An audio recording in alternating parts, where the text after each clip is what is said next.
पार्लरमध्ये जे फेशियल आपण हजारो रुपये खर्च करून आणतो, परंतु त्याचा पाहिजे तसा रिझल्ट आपल्याला मिळत नाही.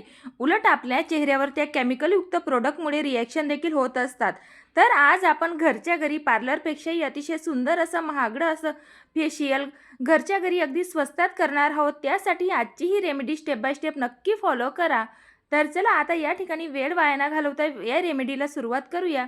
तर या ठिकाणी आपल्याला हे फेशियल 2 स्टेपमध्ये करायचं आहे.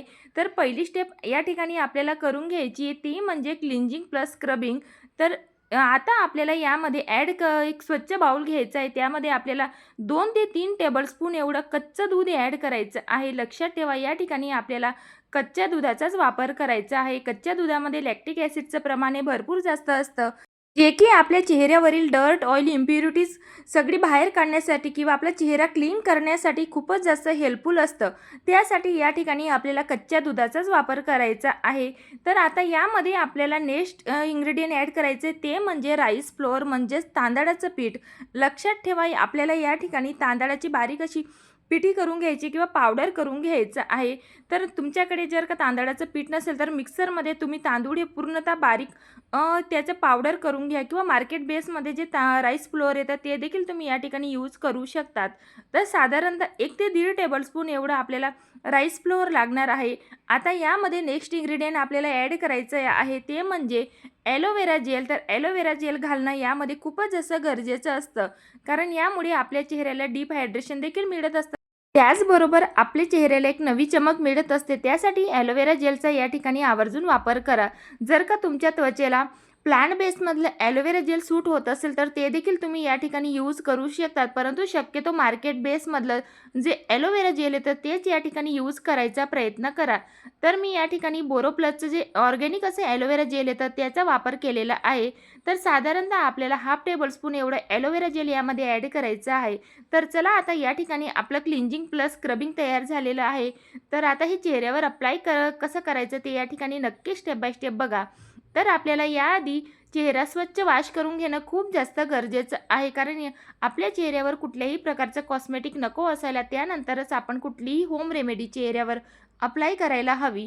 तर आता हे चेहऱ्यावर अप्लाय करत असताना सर्क्युलर मोशनमध्ये किंवा लोअर टू अप्पर डायरेक्शनमध्ये हे आपल्याला अप्लाय करायचं आहे.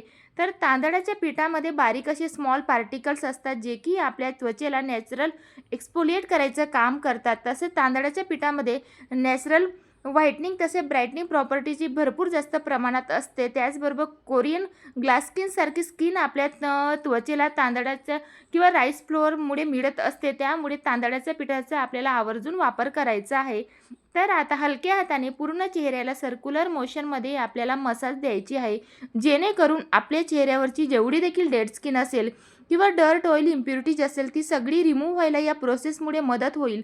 तर या ठिकाणी बघू शकताय तुम्ही ज्या प्रकारे व्हिडिओमध्ये तुम्हाला स्टेप मी दाखवते तशा प्रकारे नक्की स्क्रब करायचा प्रयत्न करा. स्क्रब करत असताना कधीही जोराने चेहऱ्याला रब करायचं नाही, कारण चेहऱ्याची त्वचा ही जास्त सेन्सिटिव्ह असते. त्यामुळे आपल्या त्वचेवर ते हार्श देखील होत असतं. आपण मार्केटमध्ये जे केमिकल युक्त स्क्रब आपण चेहऱ्यासाठी यूज करतो त्यामध्ये बऱ्याच वेळा पॅराबिन असतं किंवा सल्फेट असतं. त्यामुळे ते आपल्या चेहऱ्यावर तात्पुरता रिझल्ट देतात, परंतु त्याचे नंतर रिॲक्शन देखील होत असतात.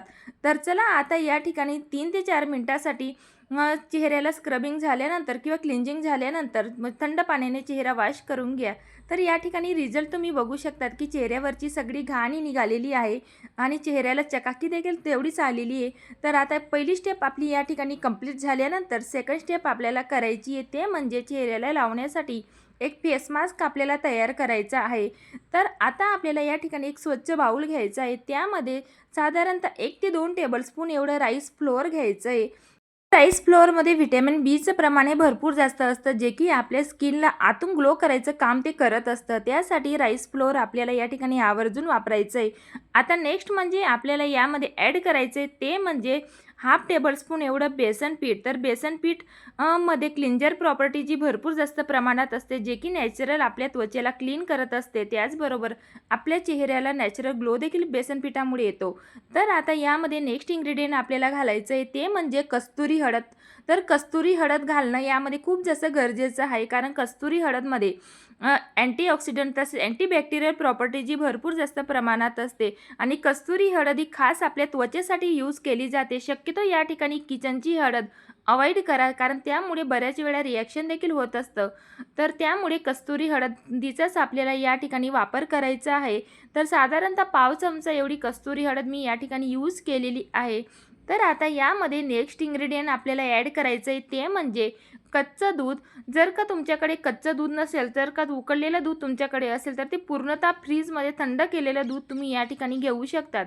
परंतु शक्यतो या ठिकाणी कच्च्या दुधाचाच वापर करा, जेणेकरून तुम्हाला रिझल्ट तुमच्या चेहऱ्यावर हा खूप चांगल्या प्रकारे बघायला मिळेल.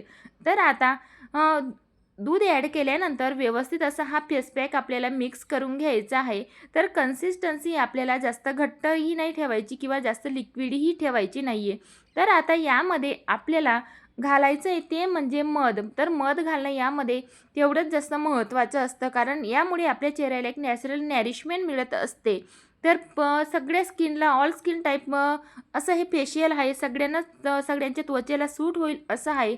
कारण ज्यांची ड्राय स्किन असेल त्यांना देखील हे चालू शकतं किंवा ऑइली किंवा नॉर्मल स्किनवाल्यांना देखील हे फेशियल सूट होईल. अशा पद्धतीनेच आजची ही रेमेडी बनवलेली आहे. त्यासाठी आपल्याला मधाचा देखील यामध्ये आवर्जून वापर करायचा आहे. तर आता यामध्ये नेक्स्ट इन्ग्रेडियंट आपल्याला घालायचं आहे ते म्हणजे रोज वॉटर. तर रोज वॉटर आपल्या चेहऱ्याला नॅचरल व्हाईटनिंग इफेक्ट द्यायचं काम करते. त्याचबरोबर एक नॅचरल टोनिंग करायचं काम देखील रोज वॉटर करत असतं.